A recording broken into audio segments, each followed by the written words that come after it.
Si vous en êtes d'accord, chers collègues, on va pouvoir commencer. Merci à vous d'être là. Alors, avant qu'on passe à l'ordre du jour, je voudrais dire un petit mot. J'ai reçu un courrier de collègues qui se soucient du fait que nous soyons allés récemment au Sénat. Alors, je me permets de rappeler que nous avons des rencontres régulières avec nos collègues sénateurs, tantôt à l'Assemblée nationale, tantôt au Sénat, que c'est institué depuis plusieurs années et qu'à titre d'exemple, nous avions reçu Sal Lamartine, Jean Arthuis, Daniel Cohn-Bendit et quelques autres dans le même cadre. Et là, c'était les sénateurs qui étaient venus nous voir. Donc, je pense que nous continuerons cet usage qui a été établi depuis quelques bonnes années, me semble-t-il, Pierre Lequillet, et qui est de bonne courtoisie entre nos deux assemblées. Voilà ce que je voulais dire en commençant.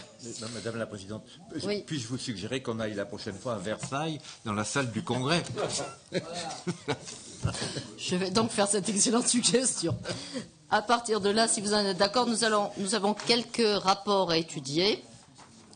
Donc nous allons commencer, d'ailleurs ils sont déjà à mes côtés, par l'examen du rapport d'information de Joachim Pueyo et Yves Fromion sur la politique européenne de défense. Et nous remercions aussi Catherine qui nous accompagne dans beaucoup de travaux, dont celui-là. Madame la Présidente, merci de me donner la parole, mes chers collègues. Le présent rapport s'inscrit dans le prolongement du rapport d'information L'Europe de la défense à la veille du livre blanc que nous avions présenté devant la Commission des affaires européennes en décembre 2012. D'ailleurs, il aurait pu porter le même titre puisque la publication de ce livre blanc, comme vous le savez, a été retardée et annoncée maintenant pour la fin du mois d'avril. Alors, ce nouveau rapport comporte de nombreux développements complémentaires et surtout une approche plus analytique, assortie d'un certain nombre d'observations et de suggestions. Plusieurs d'entre elles sont d'ailleurs reprises dans la proposition de résolution européenne que nous avons élaborée et qui vous sera présentée par M. Yves Fromion, mon collègue, co-rapporteur. Le rapport, comme la résolution européenne, s'inscrivent dans une démarche très pragmatique. Ils n'ont pas pour but de proposer des idées complètement novatrices, mais plutôt de s'appuyer sur des dispositifs déjà en place ou du moins déjà prévus par le traité de Lisbonne. Rien de révolutionnaire donc, mais du pragmatique pour progresser. Il est temps en effet de sortir de la longue litanie de déclarations incantatoires selon lesquelles il faut relancer l'Europe de la défense. Elles ont certes un mérite, celui de rappeler qu'un large accord existe sur le principe. Tout au cours de nos auditions et entretiens, y compris avec nos voisins européens, nous avons pu vérifier l'existence de ce large consensus. À l'heure où les États-Unis réorientent leurs priorités stratégiques vers la zone Asie-Pacifique, laissant clairement entendre aux Européens que de plus en plus ils devront assumer eux-mêmes leurs responsabilités, à l'heure surtout où les États membres sont confrontés à une crise budgétaire sans précédent, ils ont intérêt à coopérer pour maintenir l'efficacité de leur outil de défense et exister encore sur la scène internationale. La coopération capacitaire, industrielle et technologique est perçue comme une solution permettant de maintenir à l'échelle européenne la performance de l'outil de défense et par là même l'existence d'une politique européenne de sécurité et de défense. De nombreux exemples de cette coopération existent déjà. Je vous invite vivement à lire notre rapport car il contient beaucoup d'informations qu'il ne m'est pas possible de développer dans le court laps de temps qui nous est imparti aujourd'hui. Nous avons eu à cœur, durant notre mission, de ne pas jouer les eurodépressifs et de mettre au contraire en valeur ces prémices d'une Europe de la défense. On trouvera donc tout au long du rapport des illustrations emblématiques de cette coopération, comme autant d'exemples à suivre et surtout à approfondir. Car qui dit capacité d'intervention autonome dit capacité militaire autonome en Europe. Mais plusieurs opérations récentes, telles l'opération en Libye ou plus récemment encore l'intervention au Mali, sonnent comme autant de cruels, entre guillemets, rappels des lacunes de l'Europe de la défense. Pourtant, l'objectif de définition progressive d'une politique de défense commune qui peut conduire à une défense commune a été clairement affirmé par le traité de Lisbonne. Il ne s'agit pas d'orienter la PSDC dans une perspective va-t-en-guerre. Loin de là, la majorité des missions PSDC, et nous avons souhaité le souligner particulièrement dans le rapport, s'inscrivent dans une approche globale de prévention des conflits, donc de paix. Beaucoup, malheureusement, sont trop méconnus, sont des missions civiles dont les objectifs pourraient être groupés sous le terme générique d'aide au rétablissement de l'état de droit. Même les missions de formation militaire, comme le UTM Somalie ou les UTM Mali, à ne pas confondre bien évidemment avec l'opération que vous connaissez, Serval, s'inscrivent en réalité dans cette perspective d'aide au rétablissement de l'état de droit, donc à terme de prévention des conflits et donc de paix. Or, même une mission typiquement européenne comme le UTM Mali vient juste de démarrer, non sans difficulté. Je crois qu'à plusieurs reprises, on a posé cette question au ministre de la Défense, ici, dans la Commission de la Défense, pardon, j'allais pour dire ici même, à la Commission de la Défense. Oui, non sans difficulté, la solidarité des autres États européens s'étant laissée pour le moins quand même désirée. Cette dimension prévention des conflits doit être, selon nous, clairement reconnue et pose de façon plus générale le problème des difficultés de financement de la PSDC. Alors que les dépenses opérationnelles liées à la politique extérieure et de sécurité commune sont en principe à la charge du budget de l'Union européenne, par exception, les dépenses afférentes à des opérations militaires ou ayant des implications militaires ou dans le domaine de la défense sont, en principe et en réalité, à la charge des États membres. Ce principe est bien entendu de nature, dans la conjoncture actuelle, à freiner les bonnes volontés des États membres lorsqu'il s'agit de dépasser le stade des sympathiques déclarations d'intention pour mettre en œuvre des coopérations concrètes. Or, ce frein à la relance de l'Europe de la défense pourrait être atténué d'une part par le recours à des dispositions méconnues du traité de Lisbonne, notamment la notion d'activité préparatoire, qui autorise des financements pour le budget de l'Union, d'autre part par la reconnaissance du caractère dual civilo-militaire de beaucoup de missions et coopérations menées dans le cadre de la PSDC. Le rapport s'attache à le souligner. La crédibilité de la PSDC passe également, et peut-être en premier lieu, par la clarification du rôle des multiples instances qui sont à son service et par la nécessité de mieux utiliser les outils, souvent remarquables, dont elle dispose déjà. L'un des objectifs du traité de Lisbonne était d'améliorer la lisibilité de la PSDC, le moins qu'on puisse dire est qu'il n'est pas atteint, pour des raisons diverses, évoquées dans le rapport, évoquées également dans le pré-rapport, et qui avait été développé d'ailleurs par mon collègue Yves Fromion lors de la dernière audition. Sans doute, le haut représentant actuel, Madame Ashton, est-il resté trop en retrait? Mais il semble urgent également de pouvoir répondre à une question simple: qui fait quoi et qui décide de quoi? Tant on s'y perd dans l'enchevêtrement de tous ces organismes, dont la lecture du seul sommaire du rapport peut donner déjà un aperçu. Il suffit que vous regardiez le sommaire, vous allez voir effectivement tous les organismes que nous avons auditionnés et qui font l'objet de plusieurs chapitres. Par ailleurs, il faut se poser la question de la sous-utilisation ou non-utilisation d'outils remarquables pourtant théoriquement à la disposition de l'Union européenne. Nous pensons à l'Eurocorps, la brigade franco-allemande, les groupements tactiques. Pourquoi aucun d'entre eux n'a-t-il, par exemple, pu être utilisé dans la crise malienne? Nous sommes allés à la rencontre de ces instances qui, elles-mêmes, ne sont pas hostiles à un engagement opérationnel dans ce type de circonstances, si la volonté existe ou si la volonté politique avait existé. En résumé, très prosaïquement, voici la question que l'on est immanquablement conduit à se poser. Pourquoi tant d'instances? Pourquoi tant d'efforts pour arriver à si peu de résultats pour l'Europe de la défense?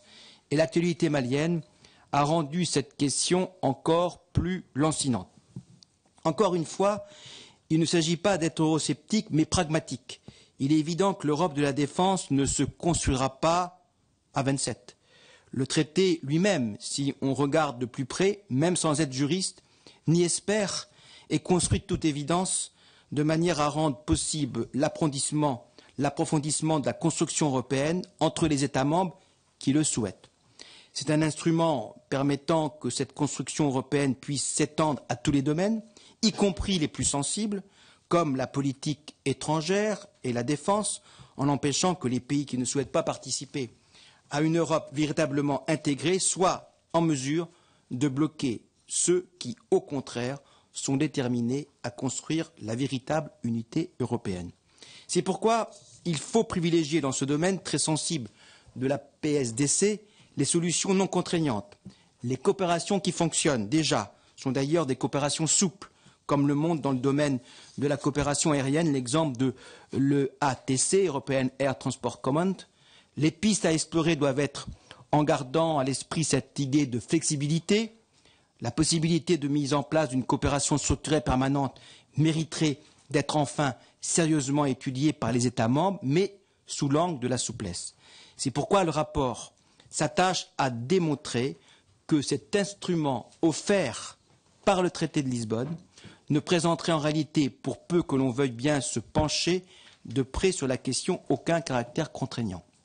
Enfin, les propositions figurant dans le rapport et dans le texte de la résolution européenne s'inscrivent dans le prolongement direct des conclusions du Conseil européen des 13 et 14 décembre 2012, qui vise à préparer sa réunion de décembre 2013, réunion importante, qui sera dédiée à l'Europe de la défense.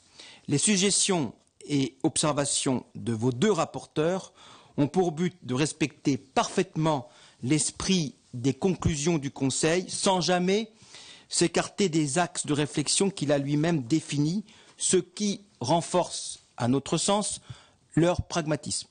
Le Conseil a déclaré dans ses conclusions vouloir associer étroitement les États membres aux travaux de réflexion préparatoire à la réunion de décembre 2013. En conséquence, nous souhaiterions, au moyen de cette résolution européenne, pouvoir associer la représentation nationale française à l'effort de réflexion demandé par le Conseil. Nos observations et nos suggestions sont en outre parfaitement dans la ligne définie par le président de la République le 5 février 2013. En effet, le président de la République, François Hollande, déclarait devant le Parlement européen, et je cite, « Nous devons avoir la lucidité indispensable pour élaborer une stratégie pour conduire une véritable politique extérieure commune pour avoir une défense européenne. La France y est prête, a-t-il affirmé. Il est temps, là encore, d'en finir avec la dispersion des initiatives, de rassembler nos forces et nos moyens, de rapprocher nos industries, d'harmoniser aussi nos positions dans les instances internationales où l'Europe doit parler d'une voix, d'agir pour résoudre les conflits qui heurtent les consciences humaines. Il s'agit bien, à nouveau, d'un appel clair en faveur de l'Europe de la défense. L'Europe de la défense est d'ailleurs un terme utilisé surtout en France. Nos voisins européens lui préfèrent en général celui sans doute plus explicite de politique de sécurité et de défense commune, PSDC, consacré par le traité de Lisbonne en 2007. Il s'agit en effet non pas tant d'assurer la défense de l'Europe, rôle dévolu en principe à l'OTAN, que de préserver les intérêts de l'Europe en matière de sécurité où qu'ils soient menacés dans le monde. Le propos précité du président de la République française va d'ailleurs clairement dans ce sens lorsqu'il évoque la nécessité d'agir pour résoudre les conflits qui heurtent les consciences humaines. Encore une fois, comme nous avons tenu à le souligner dans ce rapport, l'Europe de la défense est aussi et peut-être surtout la prévention de nouveaux conflits. Elle ne fait pas double emploi avec l'OTAN. Elle doit se construire en complément et en coopération avec elle. La France affiche donc clairement cette ambition de relance de l'Europe de la défense et souhaite associer à sa démarche les autres États européens.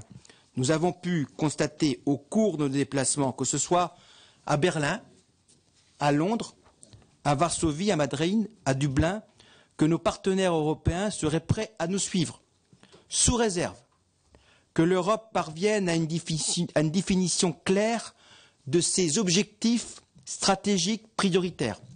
C'est pourquoi notre proposition de résolution aborde également cette question. Mais je vais laisser à mon collègue Yves Fromion le soin de vous la présenter de façon plus détaillée. Je voudrais simplement conclure en rappelant que lors du sommet du 6 mars 2013 à Varsovie, visant à préparer le Conseil européen de décembre 2013, qui a réuni les représentants des États du groupe Weimar, que vous connaissez, Allemagne, France, Pologne, et ceux du groupe Visegrad, Pologne, République tchèque, Slovaquie et Hongrie, la chancelière Angela Merkel et le président François Hollande et leur homologue des 4 États d'Europe centrale ont déclaré voir dans la crise économique actuelle une raison de plus pour relancer l'Europe de la défense. À l'heure de la crise financière globale persistante et de son impact négatif sur les budgets de défense, nous devrions nous concentrer sur un renforcement de la coopération multinationale de défense, ont déclaré les ministres de la Défense des 6 pays en prélude à ce sommet qui a été un sommet inédit. Ils ont souligné à cette occasion que l'Europe doit permettre de mutualiser et de coordonner l'effort de défense européen, y compris en matière industrielle. Et de fait, c'est par la mutualisation et le partage, le pooling and sharing, que l'on peut encore espérer faire quelques économies budgétaires sans déboucher sur de véritables ruptures capacitaires, à l'heure où, globalement, l'Europe ne consacre plus que 1,6% de son PIB à la défense. C'est une moyenne, parce que si on rentrait dans les détails, de nombreux pays européens consacrent moins de 1% à leur budget, 0,6, 0,7, 0,8 parfois. Mes chers collègues, l'année 2013 semble être l'année de tous les défis pour l'Europe de la défense, Madame la Présidente, même pour l'Europe tout court. Il s'agit de ne pas laisser passer cette fenêtre d'opportunité que représente la mise à l'agenda du Conseil européen d'enjeux majeurs pour les intérêts stratégiques et économiques de l'Union européenne. Car au-delà des considérations internes et de compétitivité technologique et industrielle, la PSDC demeure un élément essentiel dans la pluralité des politiques qui permettent à l'Union européenne de maintenir sa place demain et de mieux défendre sa vision et son rôle sur la scène internationale à l'avenir. Je vous remercie pour votre attention. Je vais passer la parole à mon collègue Fromion, Yves, qui va vous présenter plus spécifiquement notre proposition de résolution européenne. J'en profite à cette occasion pour remercier Madame Valois-Basse, qui a été vraiment, pour moi en tout cas, un guide essentiel dans cette approche. Et je voudrais dire également à la Commission que c'est avec beaucoup de plaisir que j'ai pu travailler avec Yves Fromion. D'ailleurs, j'ai profité beaucoup également, à titre personnel, de son expérience qu'il avait sur ce sujet.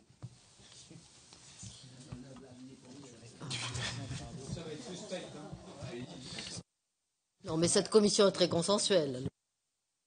Allez, Yves. Bien, Madame la Présidente, mes chers collègues, merci, mon cher collègue, de cet éloge auquel je ne m'attendais pas, mais qui n'a rien de sulfureux, je le précise, pour les uns et pour les autres.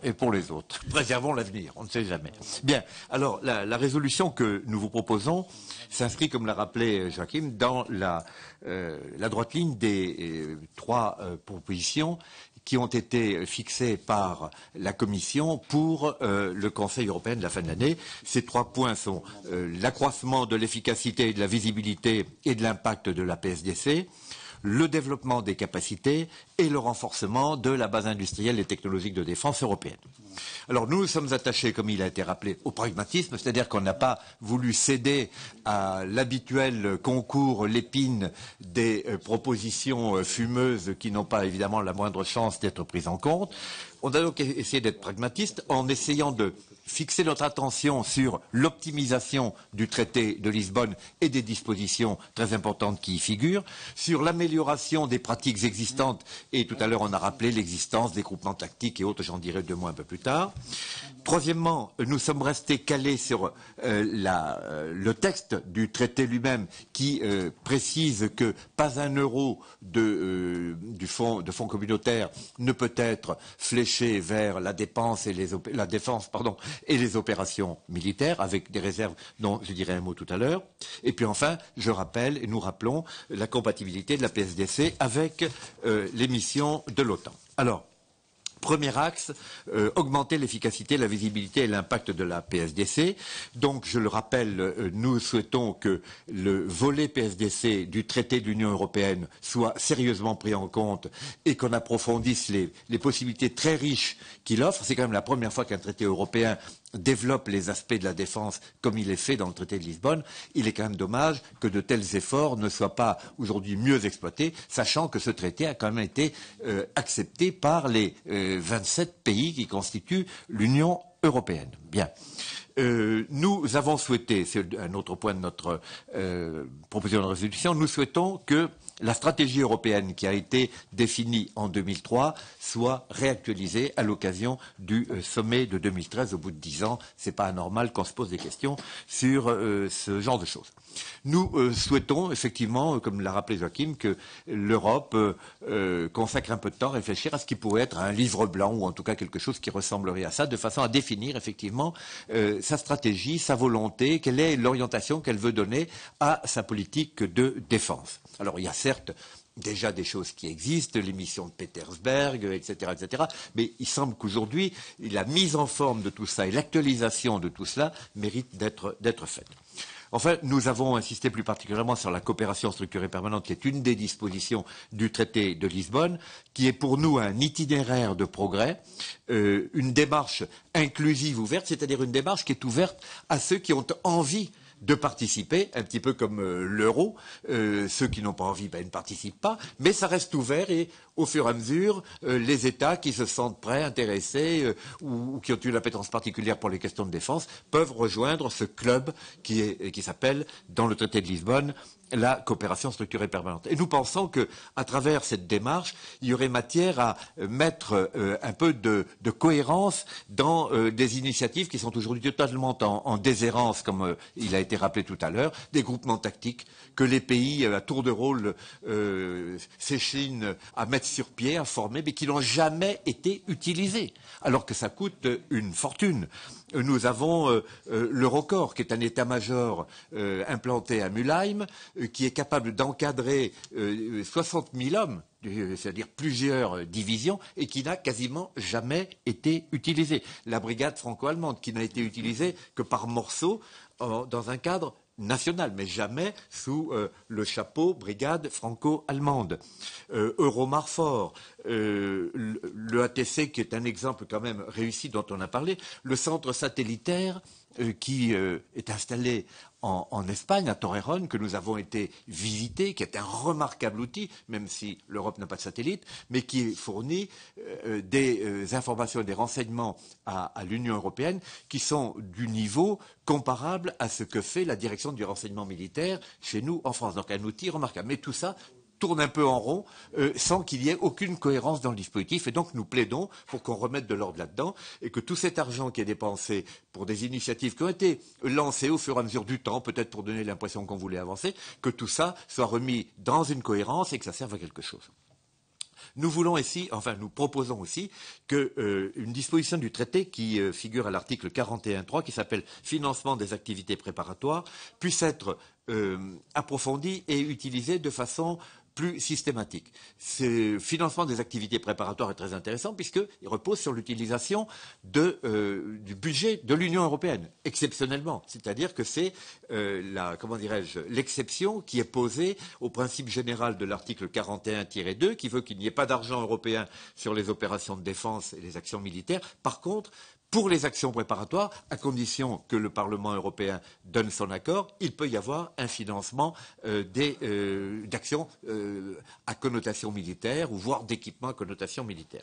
Et nous souhaiterions également que le dispositif Athena, qui permet aujourd'hui d'apporter un financement européen pour certaines opérations militaires, de l'ordre de 10% à peu près du financement apporté par les États, nous souhaiterions que ça soit accru de façon à ce qu'il y ait quand même un peu plus d'équité dans tout ça et que les États européens qui acceptent de prendre en charge la défense de l'Europe ou en tout cas les actions que l'Europe veut mener en termes de défense ne soient pas quand même les seuls à devoir contribuer.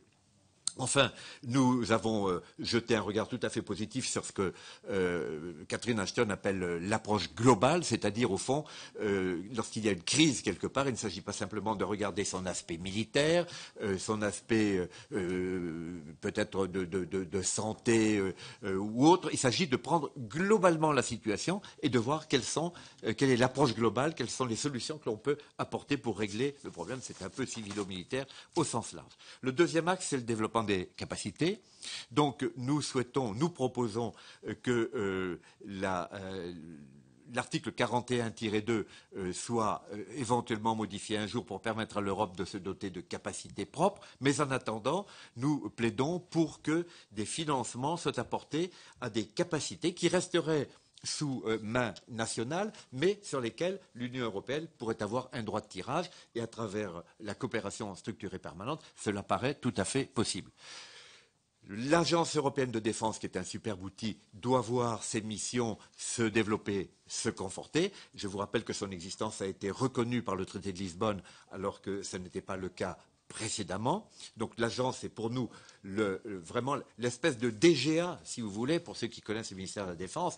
La direction générale, la délégation générale à l'armement, c'est un petit peu la structure qui pense, qui prépare les programmes d'armement, qui assure les liaisons avec le milieu industriel, etc. Et donc on a là un bel outil qu'il faudrait évidemment faire prospérer. Et nous souhaitons également qu'à travers le PCRD, le programme civil de recherche et de développement de l'Europe, de l'Union européenne, il puisse y avoir un accès au financement pour des programmes duaux de façon beaucoup plus marquée. Troisième axe, et le dernier de notre proposition de résolution, le renforcement de la base industrielle et technologique de défense.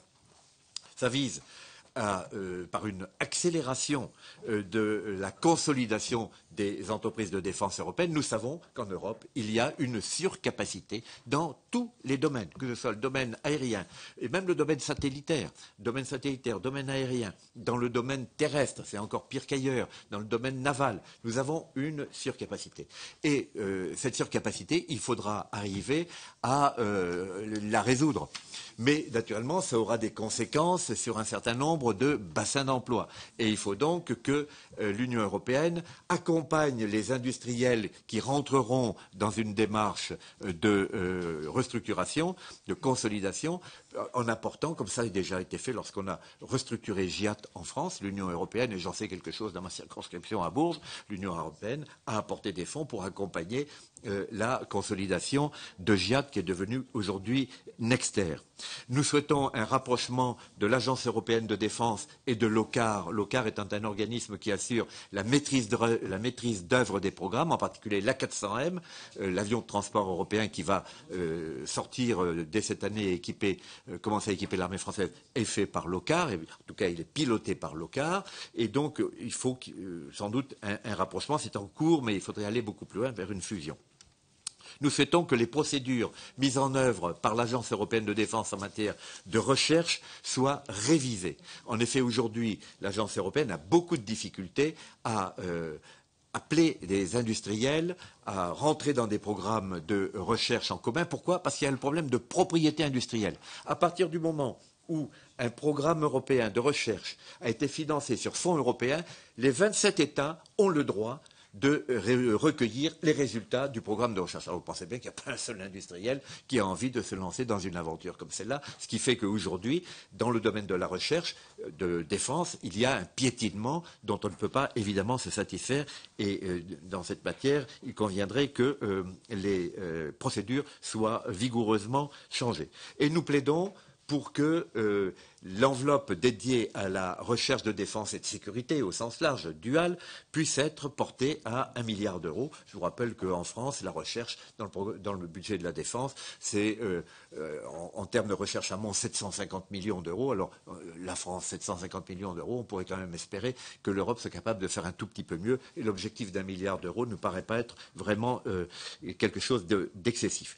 Nous plaidons pour le principe de réciprocité dans les échanges commerciaux, c'est-à-dire que nous vendons à ceux qui nous achètent, et réciproquement, parce que je crois que c'est aujourd'hui une règle qui va devoir s'imposer. Éventuellement, nous mettons en avant aussi le mécanisme de préférence communautaire, parce que dans le domaine des équipements militaires, le marché européen n'est pas si important que cela, et il semble que si nous voulons permettre à nos industriels d'avoir des débouchés, il faut qu'ils commencent déjà par pouvoir vendre chez nous avant de laisser les pays européens acheter ailleurs. Et enfin, pour terminer,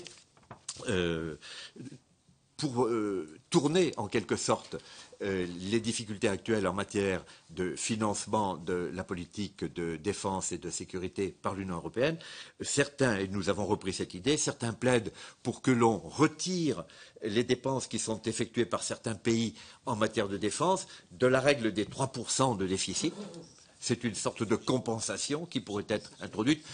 De vous à moi, il est difficile d'imaginer que ça puisse fonctionner, mais enfin, comme c'est une idée qui fonctionne, on l'a reprise à notre compte, ou alors que l'on mette sur pied un mécanisme de dédommagement pour ces pays, justement, qui font l'effort de s'engager pour les intérêts de l'Europe. Et là, je vous renvoie à ce que j'ai dit précédemment. Voilà, Madame la Présidente, j'en ai terminé. Merci beaucoup. Merci à nos deux rapporteurs d'être particulièrement clairs sur ce rapport et particulièrement passionnés, je vais dire. Donc, j'ai pour le moment 3 inscrits. Donc, Jacques Miard en premier. Merci Madame la Présidente. Vous m'excuserez si je ne reste pas jusqu'au bout parce que je préside une audition à 18h au Palais Bourbon. Alors, vous ai écouté avec beaucoup d'intérêt. Vous me rappelez, vous savez, cette fameuse phrase d'Élisabeth Ier à Sir Drake, « Salut aux chercheurs d'aventure ». N'est-ce pas? Car il est bien clair que tout ce que vous nous avez décrit, je dirais que en décrivant l'ensemble de tout ce qu'il y a dans les traités, de ce qui a été fait, tout ça est pratiquement mort-né et que je suis intimement convaincu que si on veut que ça marche, il faut sortir ça de l'Union européenne. On n'a pas véritablement, à mon sens, de solution pour un tas de raisons au sein de l'Union européenne, dont l'histoire des propriétés intellectuelles n'est pas d'un des moindres. J'ajoute que vous avez évacué, vous avez bien sûr parlé du 42.3 dans le traité de Lisbonne, mais il y a le 42.7 de mémoire qui renvoie, vous le savez bien, que le cadre de la mise en œuvre de la défense pour les pays qui sont membres de l'OTAN, c'est l'OTAN. Bien. Et que, fort de ça, en réalité, la PESC, anciennement, ou la politique de défense, est quasiment mort-née.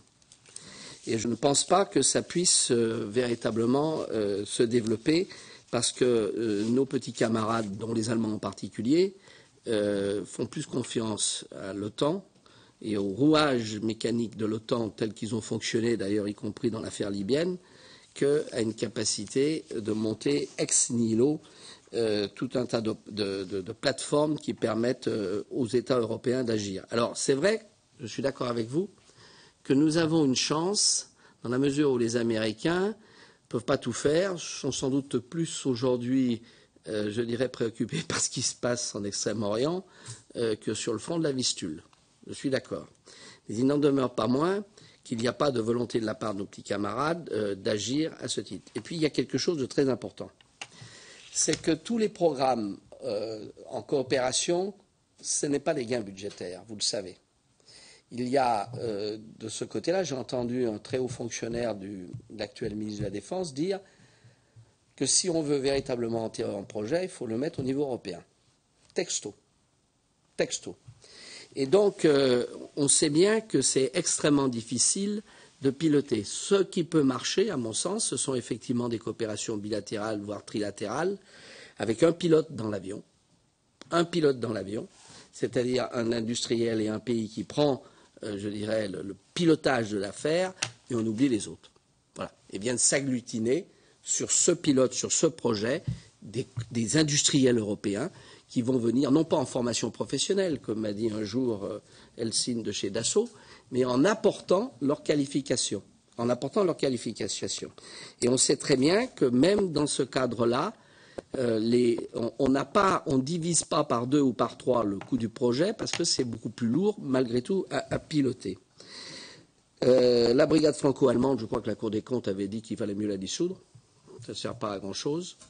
et récupérer véritablement, je dirais, les forces, parce qu'on a bien vu qu'elle n'est pas opérationnelle, parce que pour faire intervenir en tant que telle la brigade franco-allemande à droite ou à gauche, il faudra l'accord de la Diète fédérale. Donc il y a quand même un problème majeur de ce côté-là.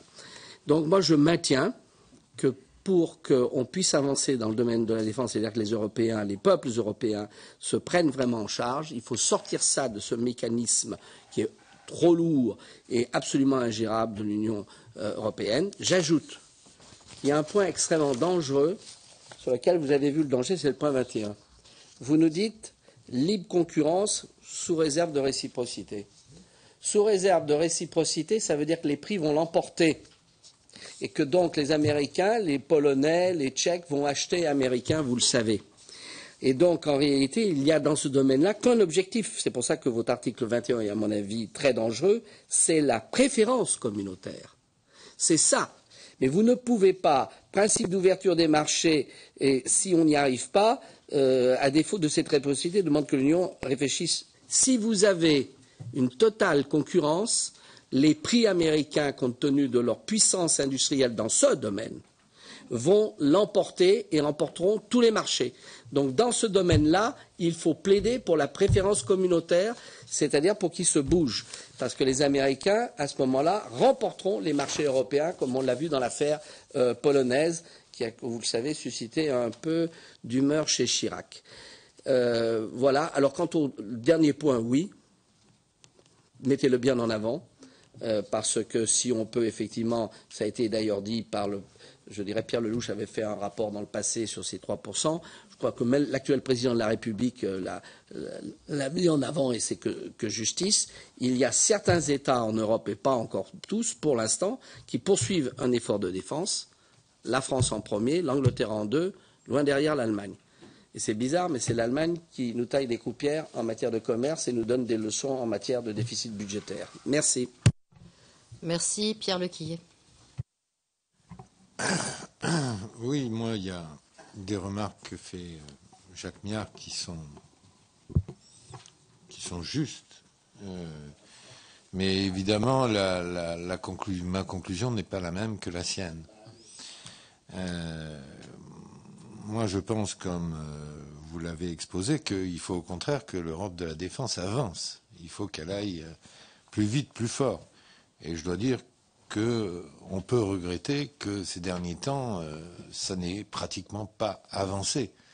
Et donc c'est pour ça que je voterai cette résolution, parce qu'elle donne un certain nombre de directions dans lesquelles elle doit avancer.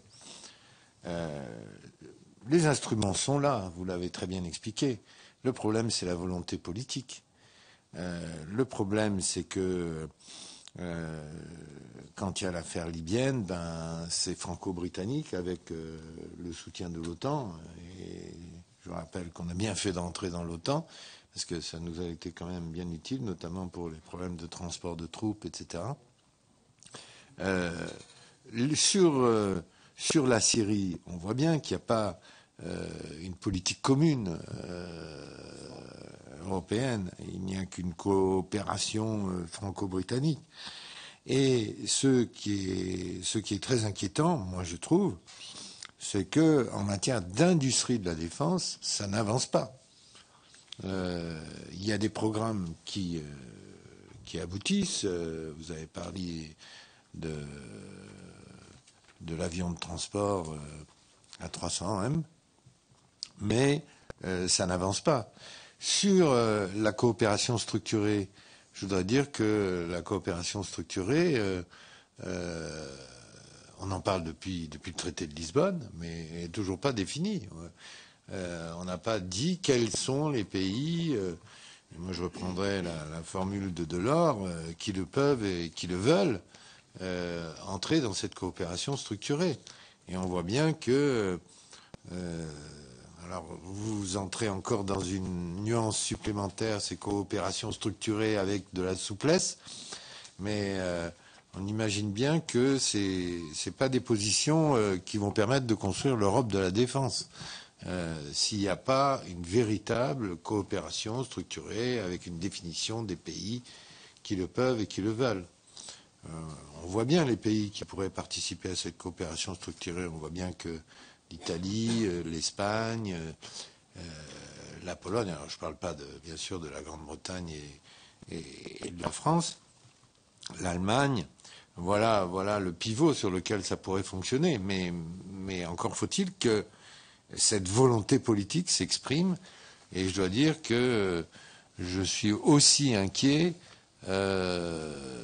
du fonctionnement de Madame Ashton, qui, sur les questions de défense, alors évidemment c'est toujours difficile parce qu'il faut mettre les pays d'accord, etc., mais elle ne joue même pas le rôle de préparation des différents scénarios qui pourraient arriver.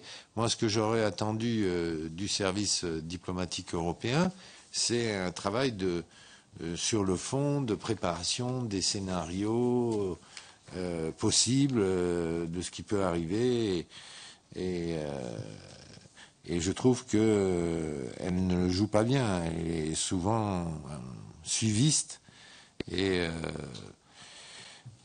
donc, je le regrette. Je crois qu'en matière de coopération industrielle, à un moment où les budgets vont être en baisse, il est évident qu'il faut un effort de coopération en matière industrielle.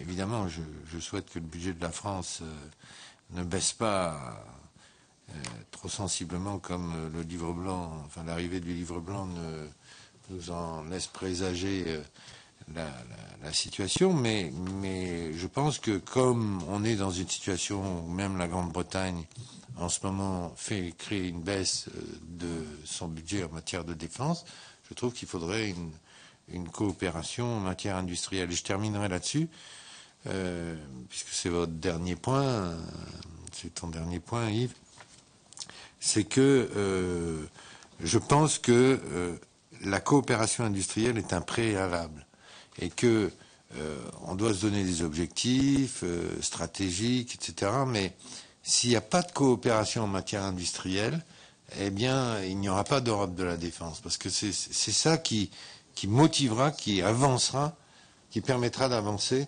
sur l'Europe de la défense. Voilà. Mais merci, bien entendu, je voterai cette résolution. Oui. Merci, Sebada Goma. Oui, merci Madame la Présidente. Une fois n'est pas coutume, mais je dois dire que je suis d'accord avec Jacques Miard sur les réserves sur les points 20 et 21 de votre résolution. Je suis, comme nous tous ici, fervente de la réciprocité dans les marchés publics. Mais s'agissant des marchés publics de défense et de sécurité, je voudrais rappeler donc que la directive qui a été adoptée, eh bien, la mise en œuvre de cette directive n'est qu'à ses prémices.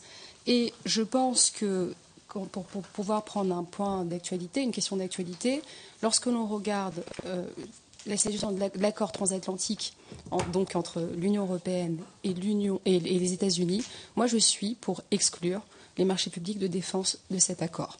Parce que je crois en effet que la puissance de l'industrie de défense industrielle créerait des conditions de concurrence nécessairement inégales avec l'industrie européenne de défense et de sécurité. Et je voudrais aussi ajouter que, au fond, la libéralisation des marchés de défense et de sécurité ira à l'encontre des objectifs même de la directive que nous avons établie.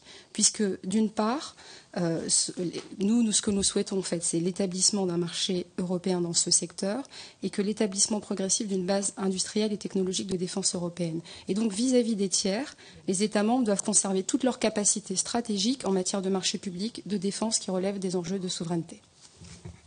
Merci. Alors moi, je vais être moins dans les questionnements que vous venez de poser. Moi, je voudrais souligner deux choses qui m'ont paru importantes par rapport à ce que vous aviez fait la fois précédente et qui font que, une fois n'est pas coutume, je peux voter ce texte. On sait bien que les écologistes ont quelques soucis en général avec ce type de texte. D'abord parce que vous avez souligné au départ, il me semble, la situation nouvelle qui se développe beaucoup, qui est que les États-Unis qui ont été à l'initiative de l'OTAN comme de l'ASEAN, si je reprends ces termes-là, sont partis maintenant vers le Pacifique, bien plus que sur l'Union Atlantique, du point de vue de la défense. Et qu'il me semble qu'il faut bien en tenir compte dans la réflexion que l'Union européenne avance. Ensuite, les deux autres choses dont moi je trouve que vous avez fait bon usage et je vous en remercie. La première, c'est que vous avez bien intégré la logique de réflexion sur la prévention des conflits. Chaque fois qu'on peut prévenir un conflit, c'est encore la meilleure façon de le gérer. Et ça, je trouve que là, il est bien pris.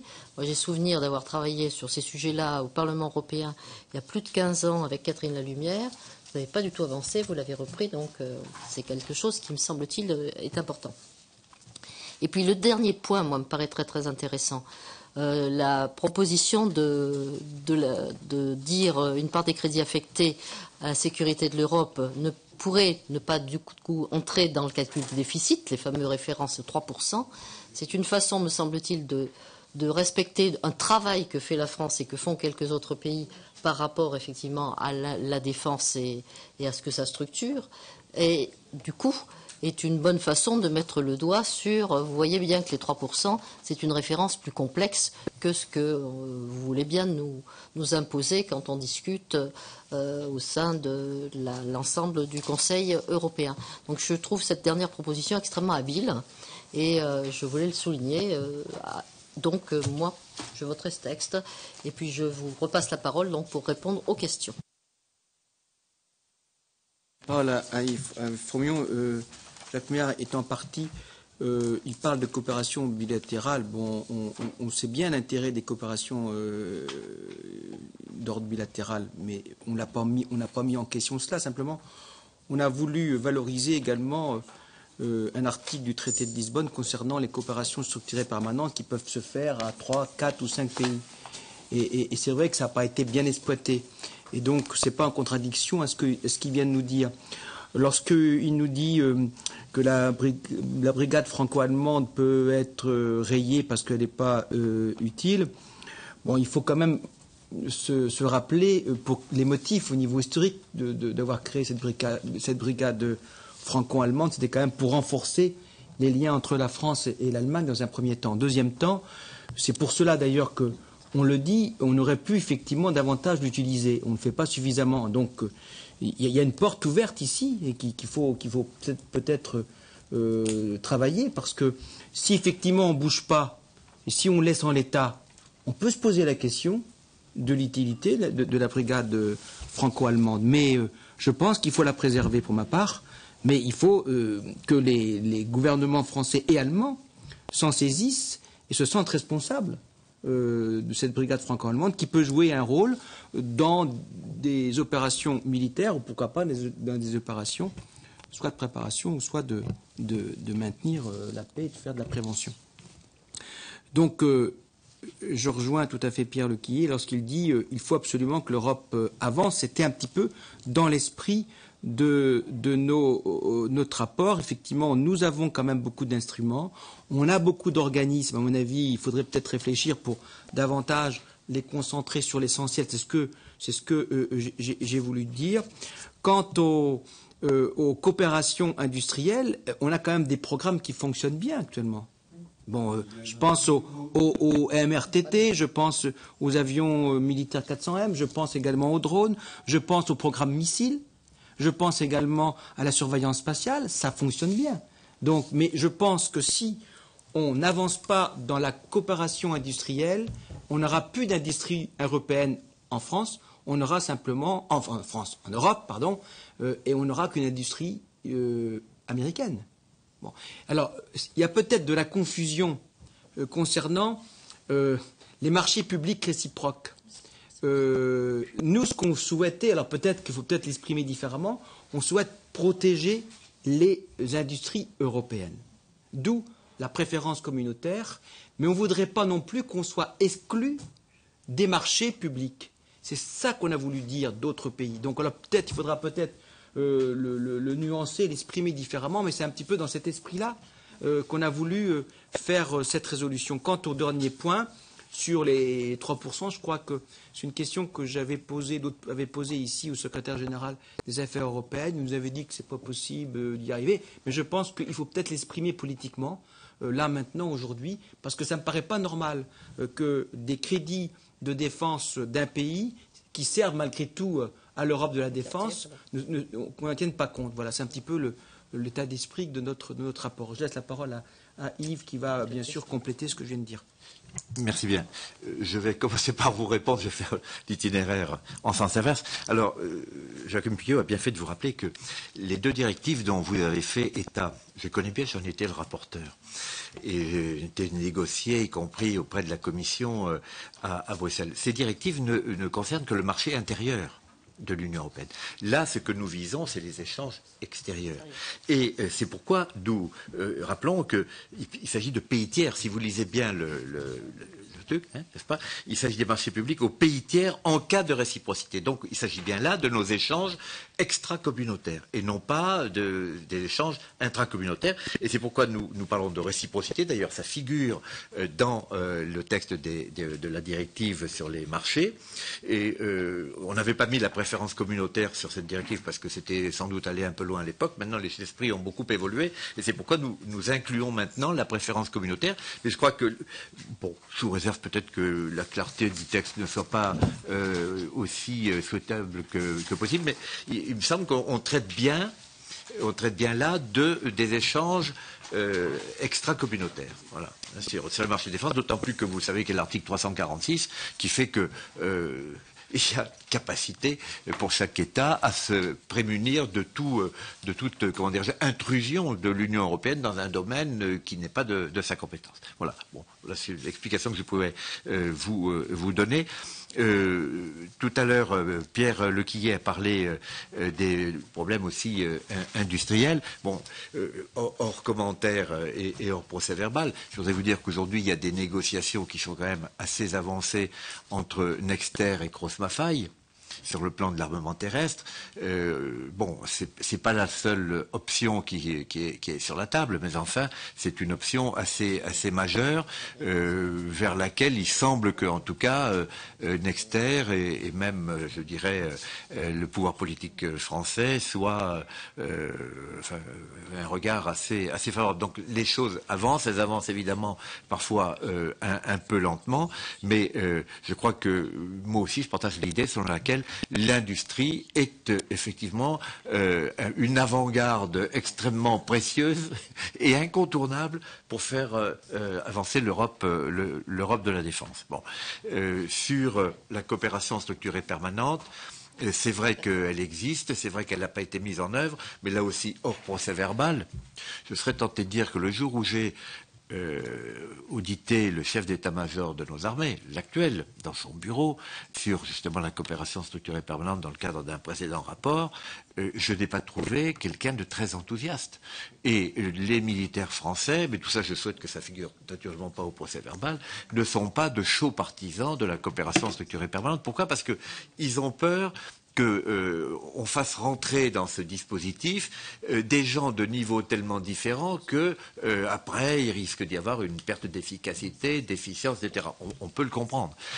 Mais il me semble que sous réserve qu'on s'entoure des précautions nécessaires, la coopération structurée permanente peut être un outil vraiment complètement adapté à la problématique qui est la nôtre. C'est une problématique de démarche progressive, pragmatique, avec des contrats qui seront des contrats d'État, chacun disant mais moi je suis capable de faire ci, je suis capable de faire ça, je ferai tel effort, etc. Mais je crois qu'il faut de la souplesse parce que les États ne sont pas au même niveau de développement de leurs équipements de défense, ils ne sont pas au même niveau de leurs compétences militaires, il faut le dire tout simplement, et un processus trop rigide ne pourra jamais fonctionner. Donc au début on est obligé de laisser de la souplesse pour que les gens peu à peu s'adaptent, s'améliorent, arrivent à progresser et à trouver tous des niveaux à peu près équivalents. Je pense que les gens qui ont écrit le texte sur la coopération structurée permanente dans le traité de Lisbonne ont été vraiment très pragmatiques et je trouve que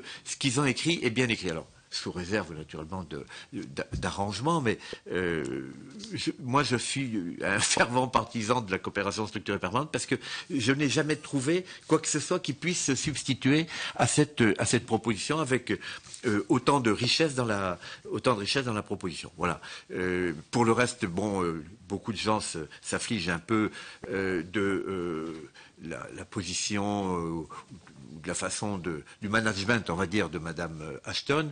À sa décharge, il faut reconnaître que le SEAE n'était pas en place, qu'il a fallu le constituer, le mettre en place, et que c'est sans doute ça qui a absorbé l'essentiel de son énergie.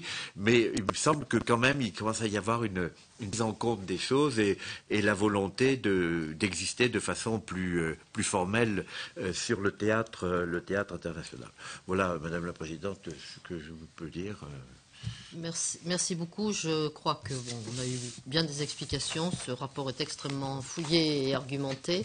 Je vous propose donc de le mettre aux voix. Vous voulez intervenir? Ah, désolé, nous ne l'avons pas vu. Alors allez-y. Dire un mot pour féliciter déjà les deux rapporteurs et puis pour leur dire que je partage tout à fait leur proposition de résolution et aussi leur engagement de relancer la défense européenne. Mais vous avez rappelé tout à l'heure un petit peu l'engagement de la France financier. Est-ce que tous les États financent actuellement et à quelle hauteur? Est-ce que ça, vous pouvez nous le dire? Et puis, je voulais vous parler aussi de la représentation de la France auprès du comité politique et de sécurité de l'Union européenne. Cette représentation est composée de civils et de militaires, qui est basée à Bruxelles. Est-ce que pouvez-vous me préciser les effectifs qui sont dédiés, vous ne savez pas, et ainsi que le budget de fonctionnement qui est alloué depuis quelques années? Répondez rapidement pour qu'on puisse... Oui, très franchement, c'est des infos qu'on peut vous donner. Hein. Elles sont forcément disponibles. Je ne les ai pas. Enfin, nous ne les avons pas. Mais on peut très bien donner les effectifs du COPS, de l'état-major de l'Union européenne et de la kyrielle d'organismes, d'ailleurs, dont certains nous paraissent avoir une utilité pas très très évidente. Bon, mais ça, on peut le savoir. Hein. Et puis ce que ça coûte. Concernant les crédits qui sont directement de l'Union européenne, bon, ça on pourrait vous donner les chiffres ultérieurement, on ne les a pas, mais on sait bien la différence lorsque l'Union européenne participe à des actions de prévention ou des actions de préparation. Là, c'est l'Union européenne. Tout ce qui est des opérations militaires, c'est les États. Voilà, on ne peut pas demander à l'Union européenne ce qui n'est pas de sa compétence. Je me permets de le rappeler systématiquement. Ce que je peux rajouter aussi, c'est que... nous avons auditionné il n'y a pas si longtemps Jean-Louis Falconier, qui est ambassadeur auprès du COPS, et donc là, il suffit de se rapporter au compte-rendu qui en était fait sur cette partie-là du sujet. Vous aurez toutes les informations, me semble-t-il, nécessaires. S'il n'y a pas d'autres remarques... Mais simplement pour dire que si on veut avancer, je crois que ça a été partagé tout à l'heure, ça a déjà été dit, je crois qu'il faut qu'on travaille à certains États, mais pas tous les États, sinon on n'arrivera jamais à une Europe de la défense. C'est impossible, ça en tardera trop. Et puis là, je pense que on ne pourra pas être sur le théâtre opérationnel militaire comme il se présente actuellement. C'est pour ça que c'est important qu'on le fasse à quelques États. Pour une remarque amusante, j'étais avec un de nos collègues de la commission des affaires étrangères à Dublin il y a quelques jours pour la conférence interparlementaire. Le Monténégro était représenté par 10 personnes et la France 2. Donc, je crois qu'on a épuisé les comptes rendus, si je puis dire. Donc, qui est contre ce rapport? Cette proposition, pardon, c'est pas encore un rapport, désolé. Nous savons que nous avons une abstention, y en a-t-il d'autres? 2 abstentions. Les autres, donc, nous sommes pour, et donc, c'est adopté à l'unanimité, moins 2 abstentions. Merci à vous. Merci à Catherine qui vous a accompagné. Et puis, je crois que ce travail sera